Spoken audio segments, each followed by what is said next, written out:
Thank you for listening to our podcast. To find more podcasts on options, stocks, alternative markets, and market data, please visit www.ise.com/podcasts.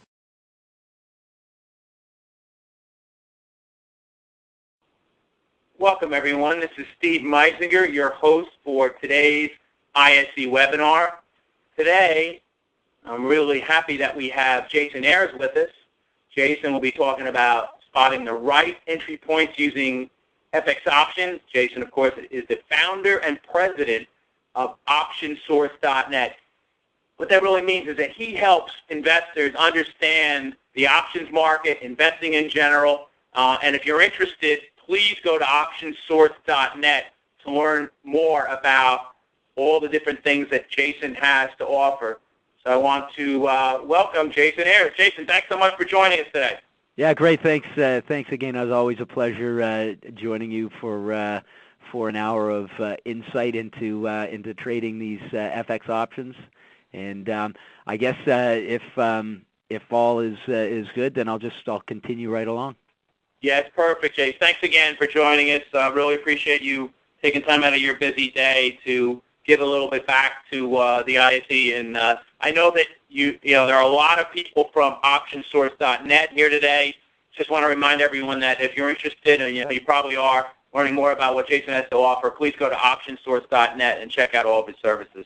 Yeah, absolutely, and you know what? As always, thanks. There's a lot of familiar names online here, and it's always great to see that kind of support, and always is quite flattering. The fact that they continue to show up to listen to me speak, so I guess I must be coming up with some half-decent ideas.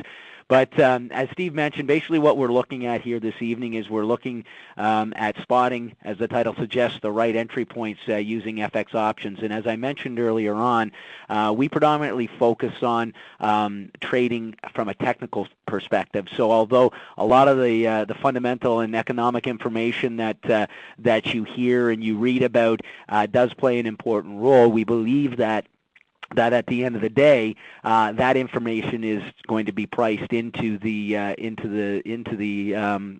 security. In this case, of course, the FX options pair value, and we're going to be able to identify certain situations or scenarios within that price chart that will help us create a directional bias. So moving forward here, as always, we just have to suggest that the information that we're going to be talking about this afternoon is for educational purposes only. I'm going to be showing some examples and some price charts here of real-time relevant pair value charts, and I just want everybody to understand that by no means are we actually suggesting any particular directional bias, only just some key sort of characteristics and observations that might help us determine and create a directional bias. So first of all, as we mentioned earlier on, every week we publish what we call the ISE FX Options Weekly Outlook, and it's just a very, very brief, I would say 5-minute overview of your major currency pair values that are tradable at the ISE. And so once a week, it's generally made available Sunday night, Monday morning. For 5 minutes, you can download the podcast and get a little bit of insight as to what happened the week before and what's going on presently and what we anticipate moving forward throughout the week. And really what we do is we base these outlooks on simple technical observations and just try to determine some probabilities to help us make a more effective decision, because essentially this is what this business is all about. We want to trade in the direction where we have a higher probability of being correct. And as always, what we do is we look for clues to help us with our trade entries as well as locking in profits and cutting our losses. So we look at our price charts, we analyze the price action as well as some key indicators that we're going to talk about here this afternoon, and we just try to determine whether or not there is a high probability of a continuation, a reversal, so on and so forth, and we use that to make our decisions.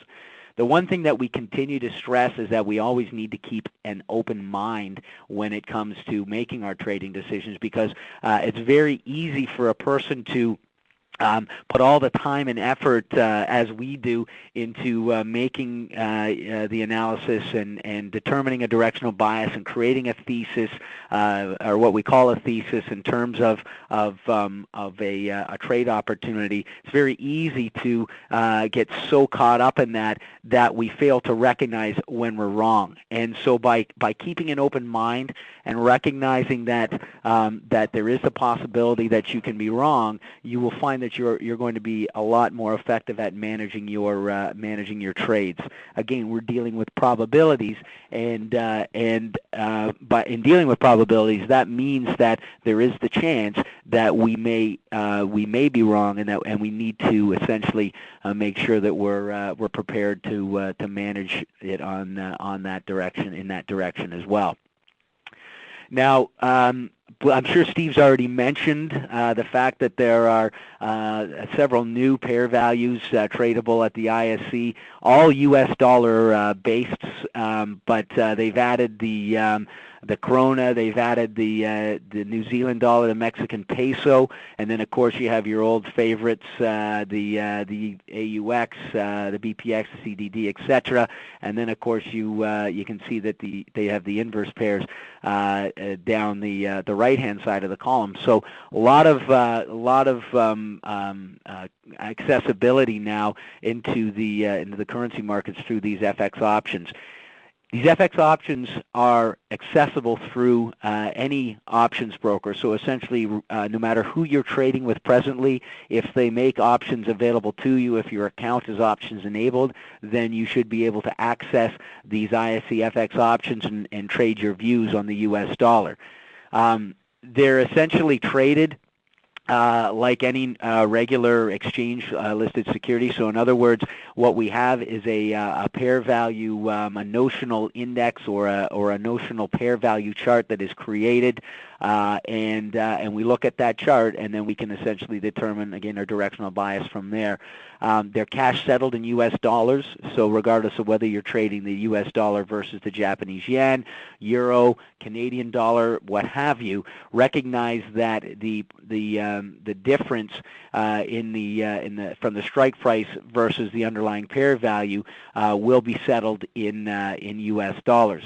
Now, because there are no shares trading on the pair value, based on the pair value, they're a European-style exercise, which means essentially you can buy and sell the options at any point during the course of the expiration cycle, but you don't have to worry about early assignment or any of the other characteristics that an American-style exercise option might have you being concerned about.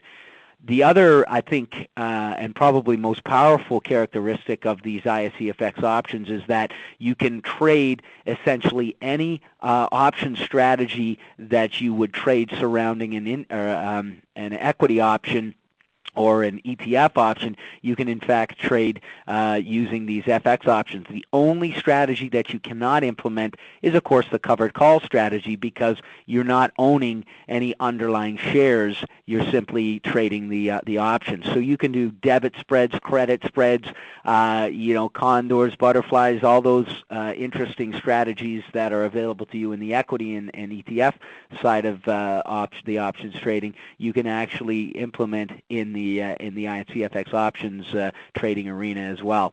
I also mentioned about the new website, and I think it's important, if you guys haven't already checked that out, to check out www.fxoptions.com. Couldn't get any more simpler than that. It's a fantastic site, a lot of neat little tools and interesting little tidbits that you can sort of spend a little bit of time. If you're looking for a half an hour to waste, if you're bored at work and you want to get away from the work environment for a little bit, you can get lost in here just with all the great information, education-wise, and then some. So great place to check out. Thank you for listening to our podcast. To find more podcasts on options, stocks, alternative markets, and market data, please visit www.ise.com/podcasts.